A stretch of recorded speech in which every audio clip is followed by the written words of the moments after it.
Tem uma diferença também bibliométrica com essas duas normas, com leis que são sobre proteção de dados e leis que são sobre privacidade? Sim, tem. Qual que é a diferença?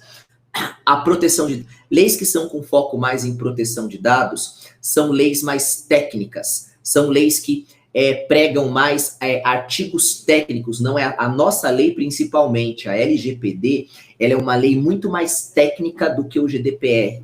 A LGPD tem muito mais artigos, o artigo 46, 47, 48 e 49, 3 artigos que tratam da segurança da informação. Na Europa, é um artigo, o artigo 32, que trata da segurança da informação. Tem tudo um porquê por trás disso, tá? O principal motivo, a nossa lei é muito mais técnica. Aqui no Brasil, nós tínhamos carências de normas técnicas para a segurança da informação. E me colocando aqui como profissional de segurança. Nós tínhamos carência, nós tivemos agora em fevereiro de 2020, nós tivemos como que é o nome? O decreto, nós tivemos o decreto que estruturou a política de estratégia de cibersegurança, de segurança nacional, da segurança cibernética no Brasil. O decreto na qual instituiu a Estratégia Nacional de Segurança Cibernética. Foi agora, inclusive foi pouco falado, viu, gente? Na NPD nós vamos preparar, inclusive, um webinar só para ensinar vocês de modo gratuito sobre este decreto, viu, gente? Eu estou preparando um webinar na NPD só por causa deste decreto, que é importantíssimo, é uma coisa que o Brasil nós conseguimos, alinhado lá com a Davos, que teve lá, o Global Risk Fórum lá que teve lá em Davos, ano retrasado, na qual já apontou cibersegurança como um dos principais impedimentos econômicos para os próximos 5, 10 anos, gente. A área de cybersecurity está elencada como uma das principais ameaças que podem frear o crescimento econômico de diversos países. Por causa disso, o Brasil voltou de lá e se comprometeu em criar essa estratégia nacional. É o que nós chamamos da lei do e-cyber, tá bom? É a lei do e-cyber. Então, gente, não é à toa que a nossa LGPD é uma lei muito mais técnica do que o GDPR. Nós não tínhamos nada falando de segurança, tirando o e-cyber, nós não tínhamos muitas coisas falando sobre segurança da informação. Por um lado, eu agradeço, por um lado, eu fico chateado. Por quê? Eu agradeço porque a segurança evoluída vem por causa de uma necessidade de proteção. A segurança da informação, ela é decorrente da segurança pública. E quando eu falo segurança pública em um país a nível federal, o Brasil, na América Latina, não tem tantos inimigos, não provocou tantas guerras nas mesmas magnitudes do que os países da Europa. A Europa passou por diversas guerras. Claro que nós tivemos nossas guerras aqui, até internas ou também conflitos pequenos em outros lugares. Mas nas mesmas proporções que na Europa, não aconteceu. Lá passou por diversas guerras, primeira, segunda. Não é à toa que depois da Segunda Guerra, já colocaram lá na Comissão de Direitos Humanos, tanto da ONU como também está previsto na Comissão de Direitos Humanos da Europa, a garantia à privacidade. Então, muita gente pergunta para mim, Davis, por que, professor, que na hora que a Europa já tem tanta essa cultura de segurança, já tem essa cultura de privacidade, nós aqui no Brasil carecemos aspectos culturais? As guerras, por um lado, e não fico feliz falando disso, as guerras, por um lado, evoluem o nível de defesa, o nível de segurança de uma nação, e que, consequentemente, a segurança pública impacta na segurança da informação, que impacta na privacidade. A ISO 27701 já fala que não tem como ter privacidade sem segurança. Não é à toa que a ISO 27701, ela é uma extensão das normas 27001, 27002, requisitos de segurança e conflito de segurança.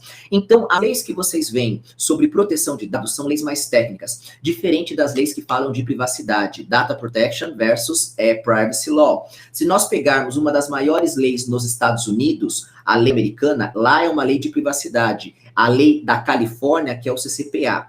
O GDPR é uma lei continental, Europa. A LGPD, ela é uma lei federal, Brasil. Nos Estados Unidos, as leis são estaduais e setoriais. Nós temos lá o CCPA, que é a lei californiana, e também nós temos o RIPA, por exemplo, que é uma lei na área da saúde. Tinha o Privacy Shield. Há 2 meses atrás, cancelaram o Privacy Shield, ok? Então, gente, no geral, no mundo, quem quiser procurar Davis, eu quero trabalhar como DPO em outro país, sim. Você procure mais como privacy, é utilizado mais o termo privacidade, tá bom? Do que proteção de dados. O bom que você já viu, privacidade mais pró-usuário. As leis dos Estados Unidos, as leis de privacidade são mais com foco no titular, mais com foco em direito do consumidor, mais com foco em proteger mesmo a privacidade, do que tanto em medidas de segurança, tá? E aí nós temos uma pesquisa em inglês também, o privacy, como eu falei, é um termo mais utilizado do que o termo data protection. Alguns países que utilizam mais o termo privacidade, aqui tem um mapa, ó, é mais utilizado na Europa e agora no Brasil, né? Lembrando que são dados desse ano aqui agora, de maio, mas nós tínhamos utilizando o termo mais privacidade em vários lugares, até também muitas pessoas me perguntam, Davis, por que a própria ANPPD é uma Associação Nacional dos Profissionais de Privacidade e não de proteção de dados, né? Porque proteção de dados é a ferramenta que nós utilizamos para garantir a privacidade. Você vê aqui no mundo inteiro que se utiliza mais o termo privacidade, tá? O DPO, falando do DPO, Data Protection Officer, legal, né? Falar inglês. Eu mesmo, quando perguntaram para mim ali, e não é uma música isso, mas foi a Viviane, pergunta como se chama a lei de saúde nos Estados Unidos. HIPAA, Viviane, HIPPA, tá bom? Na área da saúde, Viviane, a chamada HIPAA, é uma lei setorial lá, é um regulamento setorial americano para a área da saúde. Bom, o termo DPO, gente, quando chegou no Brasil, Data Protection Officer, eu pensei que chegaria como encarregado, como diretor de proteção de dados. E chegou no Brasil como encarregado pelo tratamento de dados pessoais. Tem diferença, gente? Tem. Gente, Davis, o DPO no Brasil, previsto no artigo 41, é o mesmo DPO da Europa, dos Estados Unidos? Não, não é.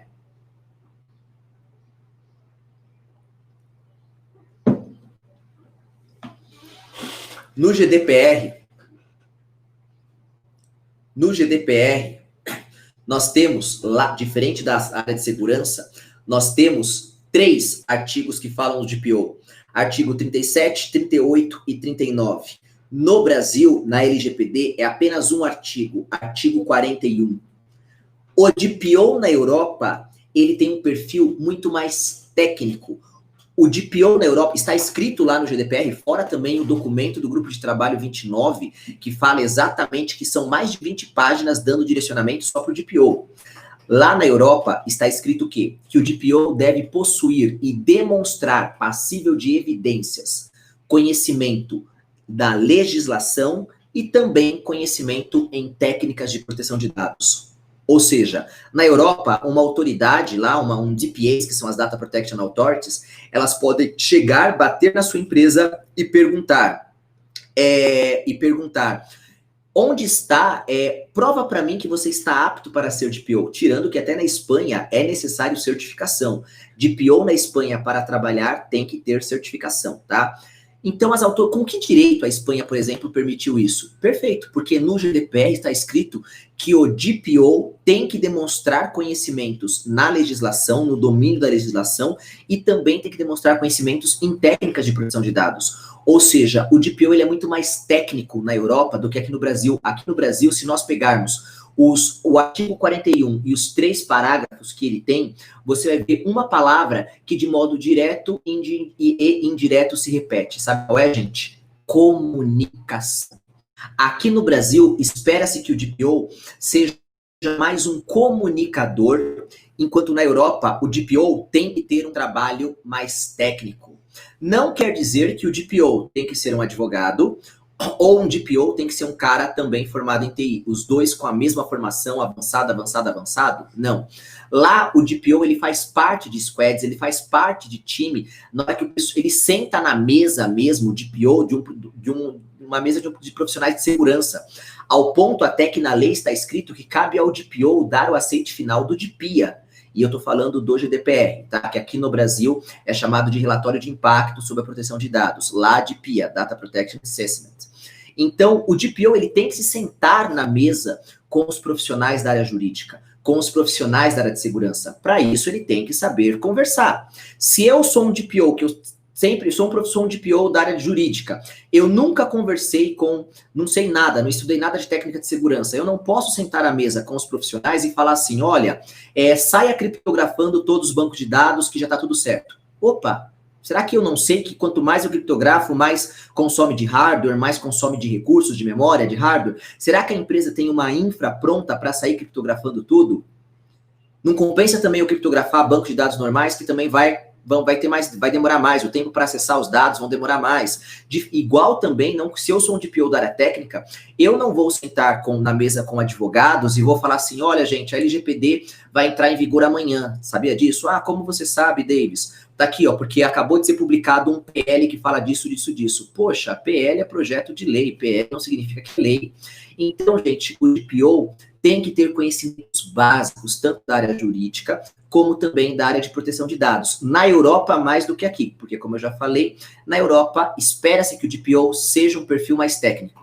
Já aqui, o encarregado é um perfil mais comunicador. Na hora que acontecer um incidente de dados pessoais, e aqui eu estou utilizando a palavra incidente, tá? Por quê?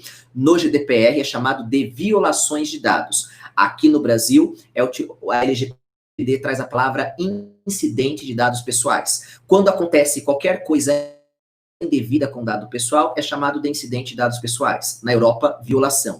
Incidente não é a mesma coisa que violação aqui no Brasil. Violação na LGPD é quando você não respeita qualquer artigo. Isso é uma violação. Violação a um artigo. Já incidentes incidentes a dados pessoais. Nós temos essas duas definições diferentes aqui no Brasil, tá?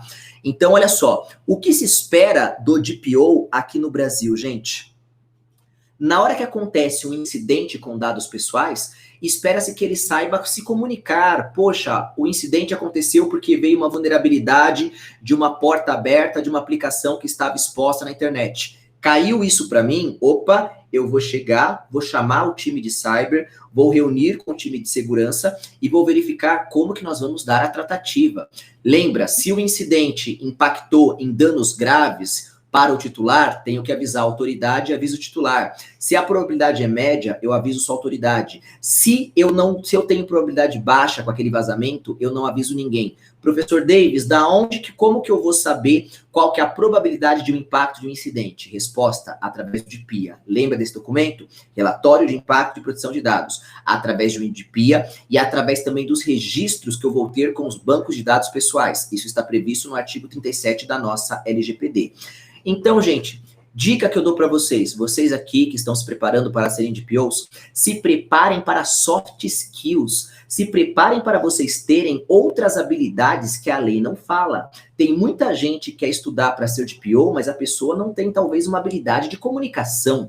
Será que a pessoa não tem uma habilidade de organização? Isso é previsto para o DPO aqui, com perfil mais comunicador, diferente da Europa com perfil mais técnico, tá? Outro ponto, muita gente chega para mim e pergunta, professor Davis, será que você acredita, Davis, que aqui no Brasil será necessário uma certificação para o DPO?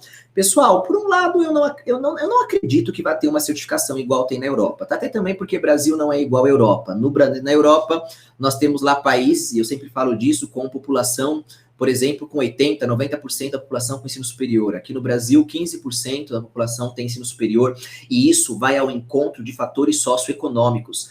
Para tirar uma certificação, gastando 4, 5, 3 mil reais, que seria para um DPO tirar uma certificação. Se caso exigisse isso na lei, aqui no Brasil, me preocupa se isso não impactaria o desenvolvimento econômico do nosso país. Eu sou a favor da LGPD? Sim. Nós aqui da NPPD defendemos os interesses dos profissionais? Sim. Somos a favor que nós tenhamos uma LGPD que realmente empresas que tratam os dados de maneira indevida sejam punidas, uma vez que isso seja proposital. Claro que nós somos a favor disso. Porém, mais importante do que isso, chega uma lei agora que vai começar já a multar todas as empresas, provocando um fechamento em massa, provocando um desemprego coletivo. Isso não é legal, gente. Mais importante do que ser DPO é sermos brasileiros, é sim que o nosso país tenha uma taxa de desemprego pequena, que o nosso país cresça, etc. recomendo para vocês, peguem uma live que está lá no YouTube da NPPD, tá? Que é uma live, o Brasil preparado para a entrada da LGPD. Eu, junto com o o diretor do Ministério da Economia, José Antônio Ziembart, o ex-diretor, nós falamos sobre a entrada da LGPD no Brasil atual e conversamos justamente sobre isso, tá? Sobre será que a LGPD ela não poderia impactar o desempenho econômico, tá? Então, gente, não acredito que a curto prazo exijam certificações para o DPO, tá? Por conta que nem todos conseguiriam também arcar com os custos e acabaria inviabilizando aí o DPO, ou as empresas, o artigo 41 da LGPD. Quando falamos em certificações, quais são os maiores institutos aí que certificam os DPOs? Lembrando que eu estou falando de instituto para certificar DPO, mas não é obrigatório no Brasil e em partes da Europa que o DPO tenha certificação. Na Espanha eu já falei que é. No Brasil, um dos maiores institutos, né, no Brasil e também na Europa, no maior no mundo até também, é o ECZIM. Aqui tem o gráfico, ele é bem conhecido no Brasil, América Latina em geral, Europa também e também Ásia. E tem o IAPP, que também são outras certificações, que é uma certificação americana, bem conhecido nos Estados Unidos, Canadá, partes também da Oceania e partes da Europa, tá bom? Também tem outras também, a ITcerts também, que são outras certificações mais americanas, mas no geral nós temos esses institutos. Quando fala de Brasil, em São Paulo, isso aqui foi uma pesquisa bem até que simples, né, pelo próprio Google Trends mesmo, se você colocar lá comparando ECZIM, IAPP, etc., nós temos aqui os estados que mais certificam profissionais como ECZIM e IAPP mais ali na região central, ali no Mato Grosso, tá?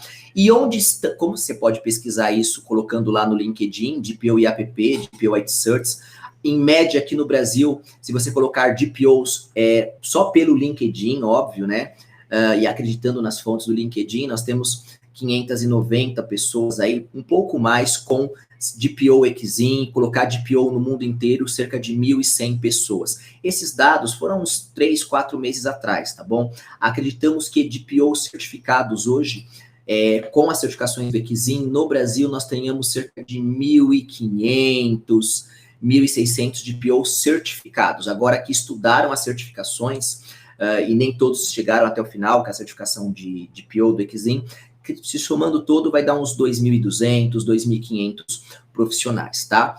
E onde você pode buscar os DPOs pelo mundo? Os DPOs estão justamente reunidos nas associações.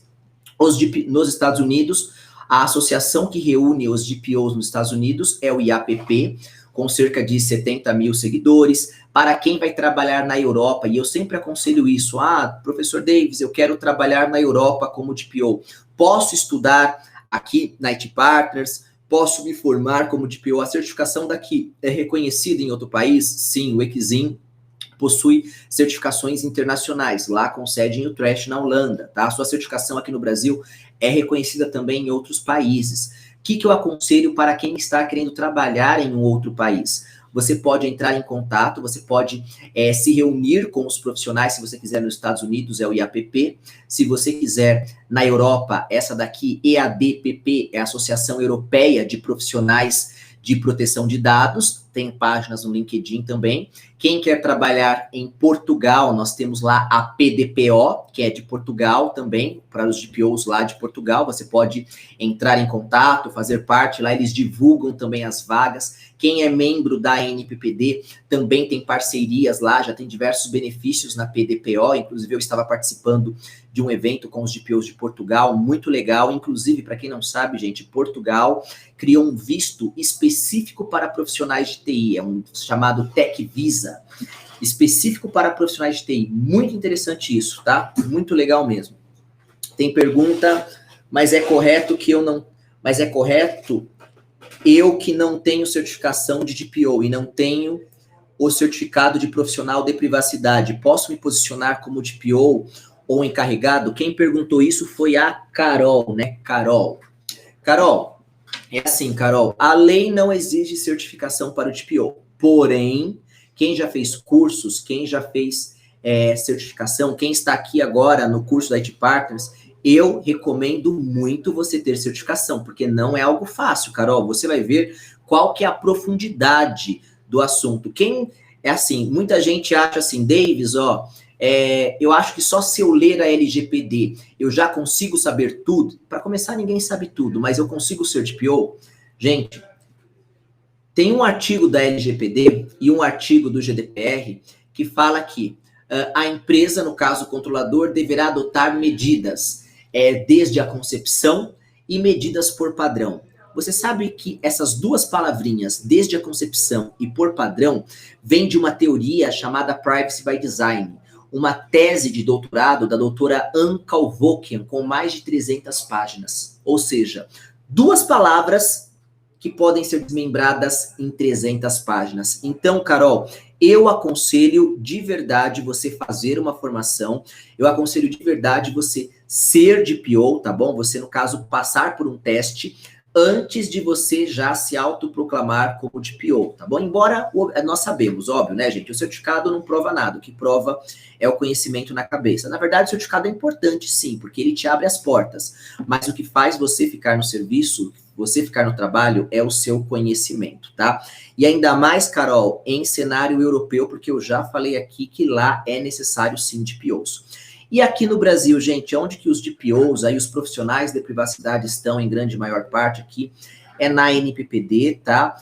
Tá até desatualizado, agora a NPPD já está com mais de quase 20 mil seguidores, 19 mil seguidores, é a segunda maior associação de profissionais que trabalham com o GDPR, com o LGPD do mundo, gente, do mundo. A maior é o IAPP, que reúne os profissionais desde 2003, a própria ANPPD já é, em menos de um ano agora, a maior representação desses profissionais aqui do mundo. É a segunda e maior da América Latina, tá bom?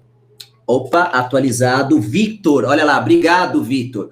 O Vitor está atualizando lá, gente. Aqui está até desatualizado. O Vitor está lá com 19.442 seguidores. Isso só no LinkedIn. Se nós somarmos mais 8 mil no Instagram, mais Facebook e outras redes, gente, passa de 25 mil tranquilo, tá? Não é à toa que já estamos sendo procurados também por profissionais de outros países também, né? Vocês viram que o pessoal da Arábia Saudita participou. Entrem lá no Instagram da NPPD, tem entrevistas com o pessoal da África, que nós acabamos de participar, com os DPOs da África e DPOs também da Argentina. Muito legal. Bom, falando agora da divisão no Brasil. Como que os DPOs estão mais ou menos divididos aí no Brasil, gente? Já vou falar disso, quantos membros efetivos tem. Gente, olha só, aprovados até em maio, nós tínhamos 1.649, lembrando que muita gente não é aprovada na NPPD, por quê? Porque não consegue demonstrar que tem, que tem um certificado, que tem um curso, que está treinado e especializado para aquilo, para atuar como profissional, ou seja, não basta ser profissional de TI ou não basta ser advogado. Para ser aprovado na NPPD, tem que demonstrar que a pessoa foi lá e fez um curso de privacidade, tem alguma experiência, para o comitê público, tá? Agora, para você entrar nos comitês avançados, que são os comitê de segurança, comitê jurídico, para o comitê jurídico você tem que já pelo menos ser bacharel em direito, senão você não vai ser aprovado. Já no comitê de segurança você tem que ter ensino superior em TI e também você tem que ter pelo menos uma certificação para você entrar no comitê de segurança. E olha que interessante, pessoal, hoje nós, como eu já falei, membros aprovados, nós temos mais do que 4 mil membros, tá? Até maio nós tínhamos 1.649 e que foram aprovados. E a maioria, olha que interessante, na região sudeste, pessoal, não é à toa, né? A região mais populosa do nosso país. Depois vem região sul, região centro-oeste, nordeste, depois região norte. Nós temos muitos profissionais que estão se formando aqui em São Paulo, aqui no Brasil, aqui na região sudeste, melhor dizendo, e indo trabalhar, pessoal, lá na região norte. Aproveitem, gente, está com uma carência enorme de profissionais na região norte. Eu acabei de voltar, em março, agora eu estava fazendo um trabalho lá em Rondônia, ali perto também do Acre. Faltam DPOs pra caramba, gente, tem muitas empresas. E lembrem também que, por enquanto, nós não temos ainda qual tipo de empresa que vai ter dispensa de DPO, nós não temos isso. Até agora, de informação oficial, gente, todas as empresas do Brasil têm que ter um DPO. O artigo 41 da LGPD fala que todo controlador terá que ter um DPO. Tudo bem que está inconformante, não tá, tem um erro na LGPD, tá, gente? O artigo 41 está com erro, não está concordado com o artigo 5º, parágrafo 8º. Porque no artigo 5º, parágrafo 8º, está dizendo que DPO, encarregado, figura necessária para o controlador e o operador. Só que no artigo 41 está dizendo que o DPO tem que ser só para o controlador. Erro normal aí, um erro normal de redação da LGPD, tá? Mas todas as empresas no Brasil terão que ter um DPO. Se nós formos separar, Davis, qual que é a maioria dos DPOs aqui do Brasil? Gente, a maioria dos DPOs são da área de tecnologia. Olha que interessante. Cerca de 1.278 DPOs são da área de tecnologia, enquanto 324 dos profissionais são da área jurídica, e também nós temos outras áreas, tá bom? A maioria dos DPOs aqui no Brasil, ou dos profissionais que estão se preparando para se tornar DPO, são profissionais da área de TI. O interessante é que na Argentina já são da área jurídica. No México eram da área jurídica. Só depois que eles começaram a envolver os profissionais de TI, gente, no México, a lei que eles têm desde 2010, 2012, a lei se tornou mais efetiva, eles tiveram mais um case de sucesso. Em Portugal, a maioria dos DPOs são da área jurídica, embora que Portugal está proibido um advogado ser DPO da mesma empresa, por conflito de interesses, tá bom? A OAP, que é a organização, a Ordem dos Advogados de Portugal, proibiu um advogado também ser DPO da mesma empresa, por conflito de interesse, tá? Em Portugal, a maioria dos DPOs são advogados. Davis, como assim? Porque ele não pode ser advogado e ser DPO da mesma, mas nada impede dele ser formado em direito, tudo, não atuar naquela empresa como advogado, mas ser um DPO, ok? Na França, tá mesclado, profissionais de TI e advogados. Na Alemanha são mais profissionais de TI. Na Bélgica e Holanda são mais profissionais de TI. Na Inglaterra está um pouco mais dividido. Aqui no Brasil nós temos grande parte aí dos profissionais de TI migrando para a área de proteção de dados, tá? Vendo aí nos gráficos. Bom, e o mercado para esses profissionais, gente, já partindo aí para os finalmente. Pessoal, no Brasil nós temos cerca de 4,5 milhões de empresas, tá? Seguindo aí o IBGE, 38 milhões de funcionários, 6,5 milhões aí de proprietários sócios. Os profissionais de privacidade de dados no Brasil eram 8 mil, agora são cerca de 20 mil profissionais. Advogados, 1 milhão de profissionais, segundo a OAB. Nós temos cerca de 1 milhão de advogados no Brasil. E profissionais de TI, nós temos cerca de 845 mil, sendo que 42% estão em São Paulo, segundo o levantamento da Brascom aqui, da Computer World. Olha que interessante, estima-se que até 2024, 70 mil novos profissionais são necessários, só que nós temos um problema. O nosso país vai precisar de 70 mil novos profissionais só falando em TI por ano. Porém, a TI só forma cerca de 46 mil profissionais no ensino superior, média. E é claro aqui que nós sabemos que nem todo mundo, não ter faculdade não quer dizer que a pessoa conhece, que a pessoa manja daquele assunto, etc. Mas o que nós temos aqui agora de estatísticas, de dados, 46 mil profissionais que se formam no ensino superior em TI. Desses, olha que interessante, o curso de análise de sistemas e desenvolvimento de sistemas é o curso que mais forma profissional, 32%. Isso já me dá uma orientação. Se esses profissionais que mexem com software, sistemas, que não é área de infra, estudarem para profissionais de privacidade de dados, ótimo, porque inclusive a estatística da OASP fala que a maioria das vulnerabilidades que favorecem a violação de dados são por falhas de softwares, não são por falhas de redes. São, por exemplo, um SQL injection, são, por exemplo, um ataque de XML, na qual um sistema exporta um XML para um destino, o hacker vai lá, imputa código nesse XML, depois o sistema B vai lá, importa um XML e executa uma instrução a mais lá, ferindo a integridade, etc.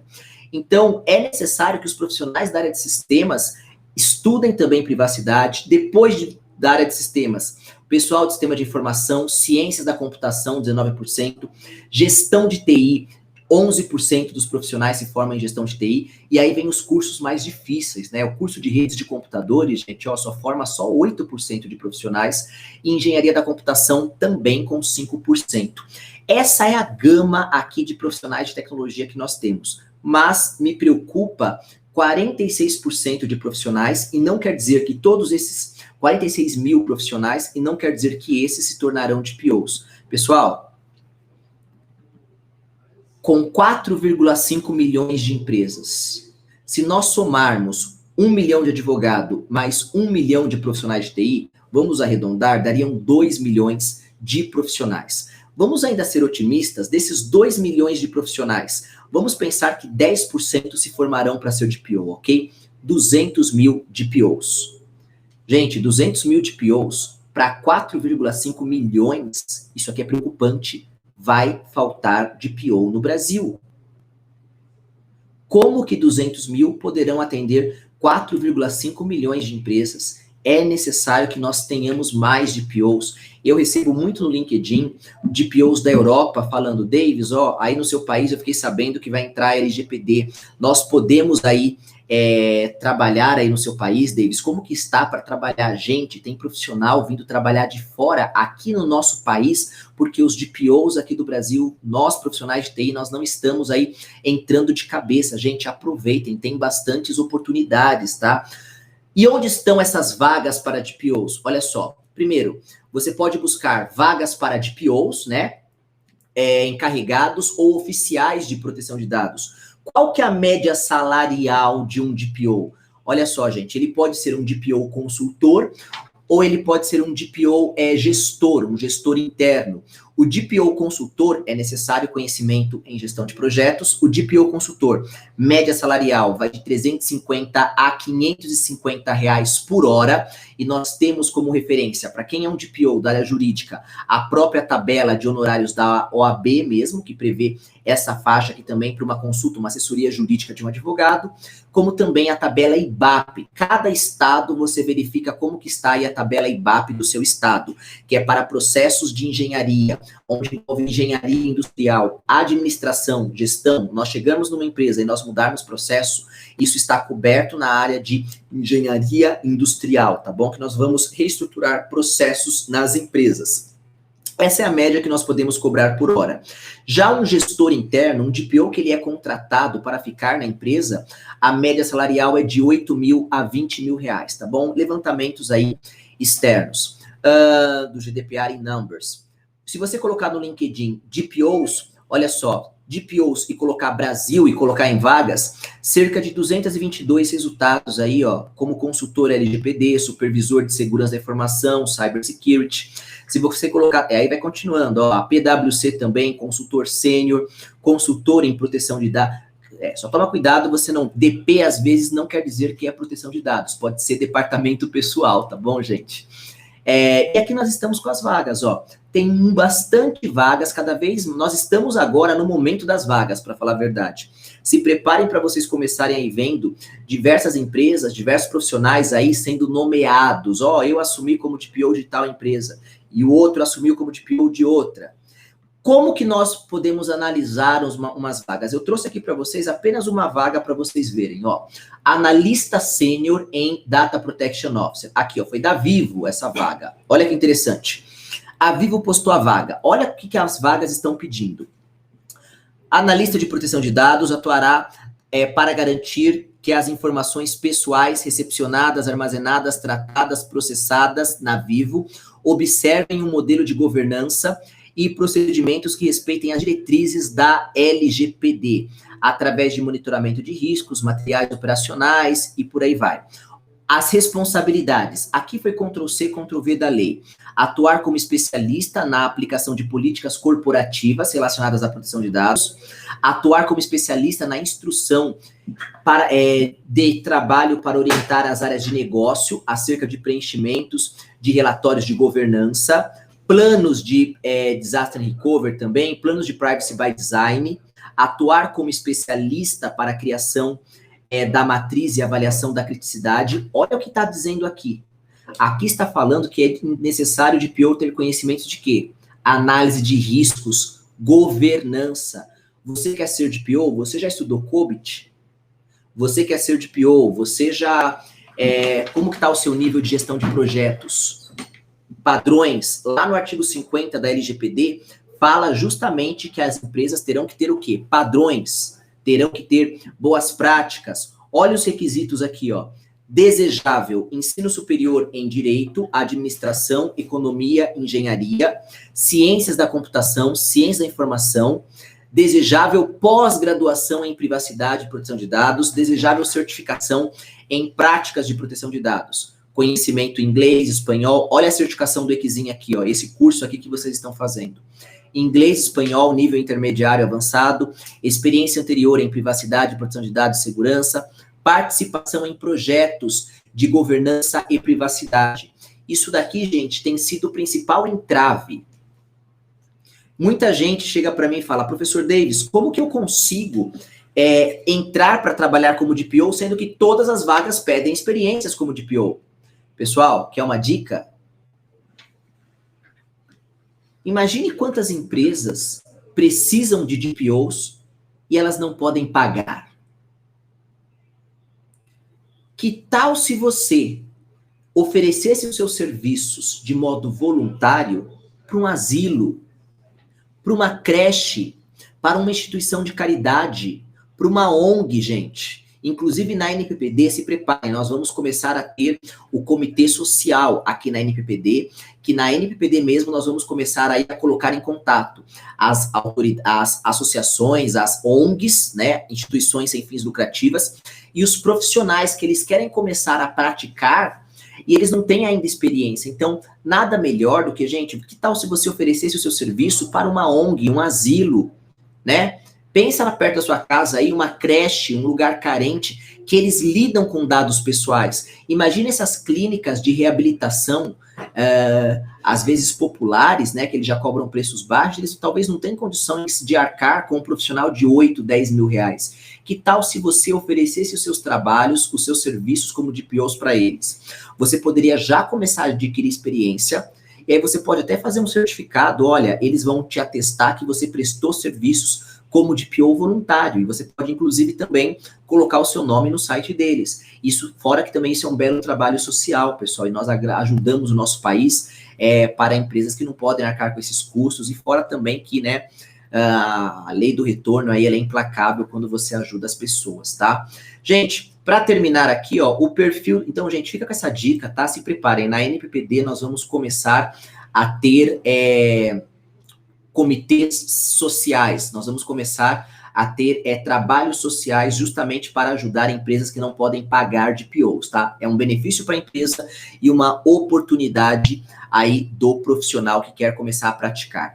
Pessoal, agora olha aqui, ó, qual que é o perfil, em qual instituto você se certificou, tá vendo? A maioria dos DPOs no Brasil, ó, se certificam pelo EQZIN, 60%, tá? Esses dados aqui já publicados lá, saiu na DPO Magazine na Europa e também saiu lá no site do EQZIN, na pesquisa que nós fizemos. 34% não possuem certificação, tá vendo, gente? 34%. Claro, naquela amostra de 1.600 e pouco, tá?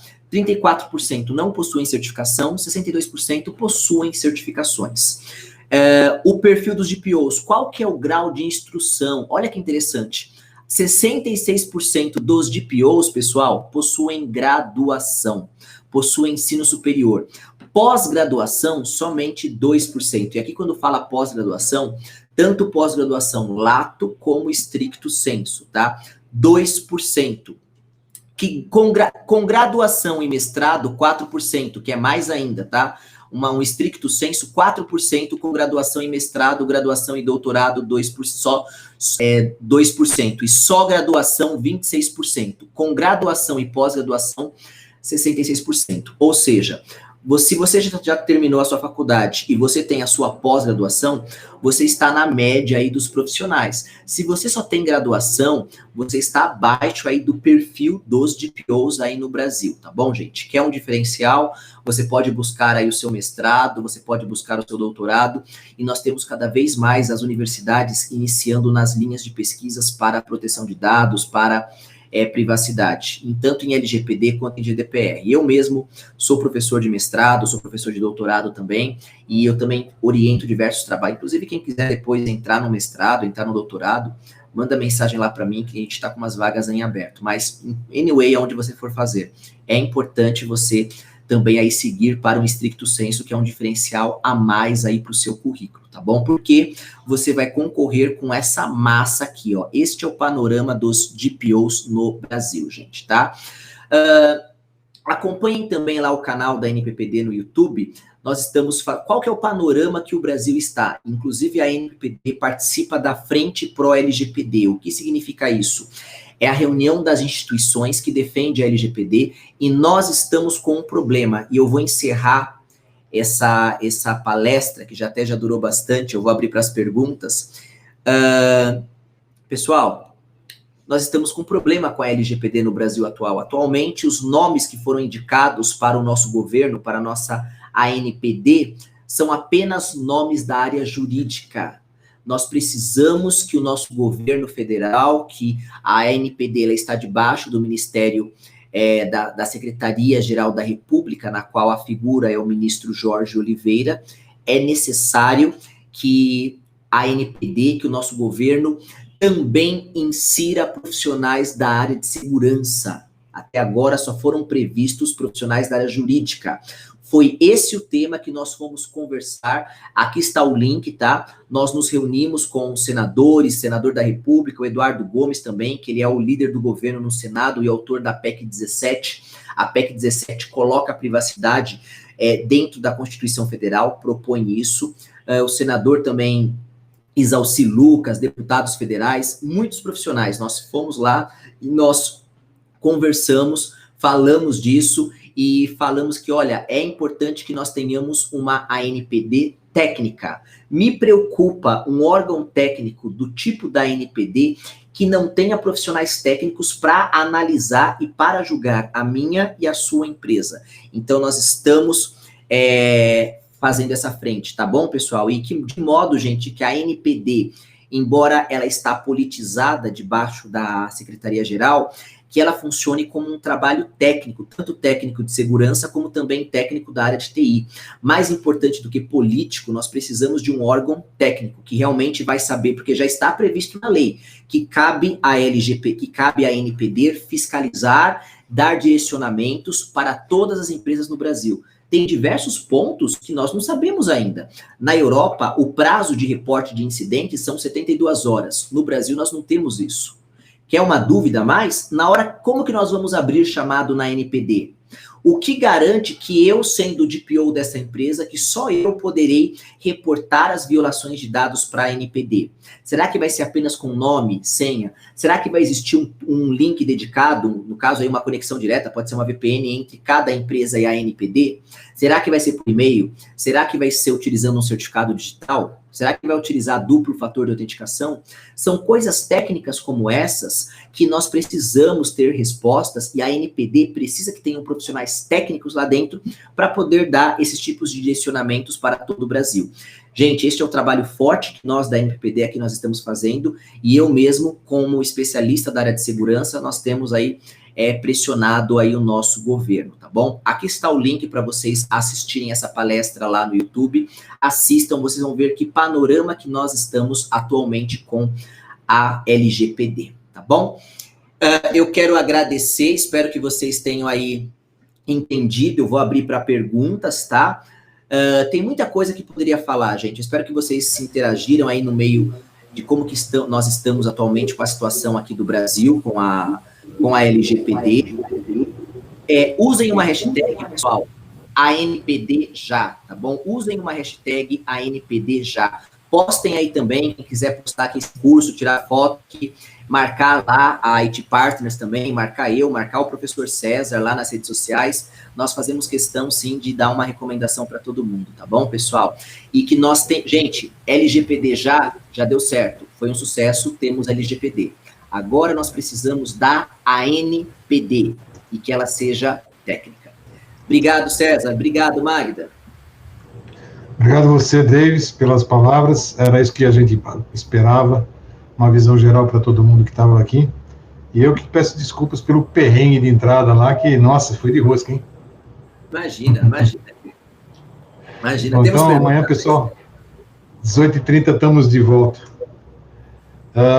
E eu agradeço ao Davis por essa visão que ele deu para a gente, de tudo que ele tem rodado por aí. Você devia cobrar por quilômetro.